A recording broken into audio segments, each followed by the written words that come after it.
Happy Halloween, everyone! I thought today I'd do something a little spooky to celebrate the season. Not like I can do anything else. If you can't tell from my previous video, or if this is the first video you've seen from me, I'm a bit of a conspiracy theorist, and a recent one I've dove into is the Denver airport conspiracy. I don't have much more to say, and this intro is probably cringe as hell, so let's dive in. I'm sure everyone watching has been to an airport at least once before. It's not an enjoyable experience, and because of this, most airports try to make the building aesthetic as calming and peaceful as possible. However, this is not always the case. The Denver airport is famous for its strange decoration choice. This, along with its shady history, has caused the Denver airport to become the center of many conspiracies. Each section of this video will uncover another layer of the bizarreness of this airport. Perhaps the best way to introduce the Denver airport is with its infamous horse statue. In the front of the airport there is a 32-foot-tall blue horse statue with glowing red eyes. This terrifying horse has been nicknamed Blucifer due to its supposed demonic connections. Going off appearance alone, it's easy to see why, but this statue also killed its sculptor. The head fell off of the statue and pierced its creator through an artery, leading to a slow, painful death that some have labeled a sacrifice. It's also been tied to the Freemasons, who believe in the four horsemen of the apocalypse. This isn't the only strange statue the Den owns. In fact, they have a large statue of Anubis, the Egyptian god of death, nearby a runway. Because when my plane is about to take off, I definitely want to see the death god staring down at me ominously. This strange decoration style continues indoors. The airport is absolutely huge, twice the size of Manhattan, which means there is a lot of room for decorations. Most airports would fill that space with shops, or more seating, or a lounge, but the Den decided to use that space differently. They put gargoyles everywhere. Maybe this choice would make sense if this was an airport in Paris, but gargoyles have never been associated with Denver. Another popular decoration shows a demon jumping out of a suitcase. That's not how most airports want to portray traveling. This is another reason people believe the airport has satanic connections. Perhaps the strangest and most disturbing decoration choice is the murals. Most airports have murals or paintings on the walls. They usually show something relating to the city the airport is located in, like an economic strength or an activity to try in the area. Instead of that, the Denver airport has prophetic murals depicting the rise and conquest of a second wave of Nazis and the destruction of the world. It's debated on whether it's a Nazi or the Freemasons or something else, but despite that, there's a storyline that the murals follow. There are 4 total murals, however, I would like to only focus on 2 of them. Each pair of murals tells a story.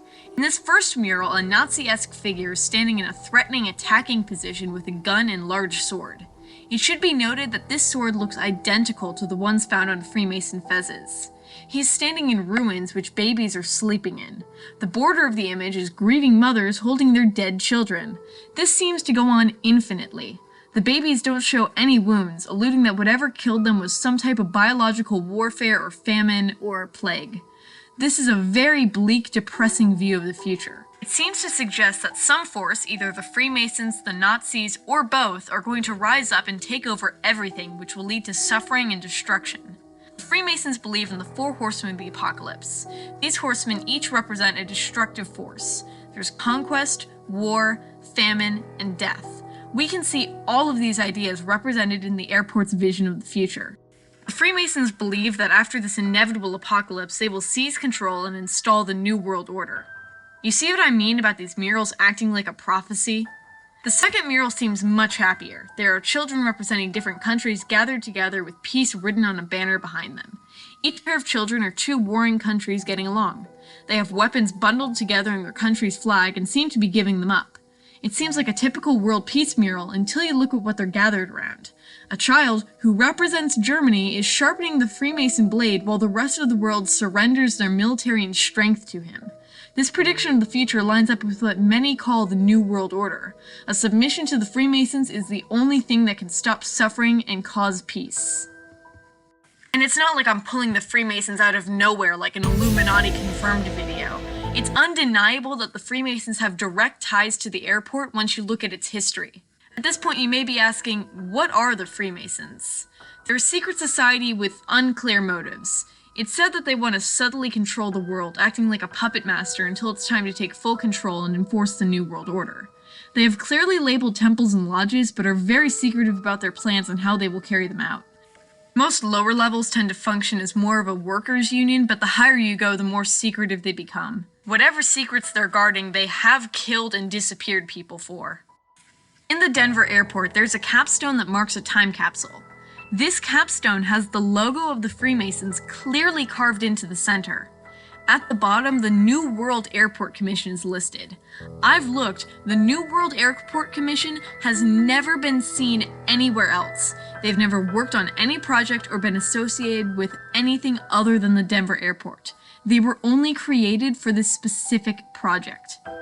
And I'm sure you can see the obvious connections between the New World Airport Commission and the New World Order. This is insane enough already, but the history gets even more bizarre. No one knows why this airport was built. There was already a fully functioning airport closer to Denver at the time the Den was built. Many builders have confirmed that there are 5 fully functioning buildings underneath the Denver airport that were built and then covered up. The airport is right on top of them. Along with these buildings is a complex system of tunnels. Whenever a building or set of buildings is going to be abandoned and built over, you're supposed to demolish them. The Den kept these for a reason. No theory can truly explain the function of these buildings due to the limited evidence available, and they range from gas chambers to Illuminati meeting rooms. The theory I think best fits with all the evidence I've discussed today is the New World Order safe house. Based off the murals, the creators of the airport believed the future would be inevitably destructive and gruesome. The theory suggests that the 5 buildings and tunnels would be used as a very small underground city to keep elites safe during the war. Some evidence commonly cited to defend this theory is that when a comet was threatening to hit the United States, President Obama was flown to the Denver airport for seemingly no reason. In addition, the Queen of England has been buying properties surrounding the area. Even if you think these theories are 100% wrong, it's undeniable that the Denver airport is a place with a disturbing aesthetic and strange history. It really says a lot that a conspiracy theory about a Freemason Nazi takeover makes more sense to people than any normal person making those design choices. This was a highly summarized look into the Denver airport conspiracy, and I didn't even get into half the bizarreness of this airport. I hope you found this interesting. If you'd like to see more conspiracy videos or have a good idea for a video topic, let me know in the comments. Also, check out my friend's channel Mercury Pluto. She does music-related content with analysis and history. She made a video about Under Pressure by Queen that had some really interesting context and history, as well as why she thinks it represents Queen as a band. Honestly, if you like Queen, I swear she has like 3 hours of trivia and stories for every song. I highly recommend that video. Thanks for watching!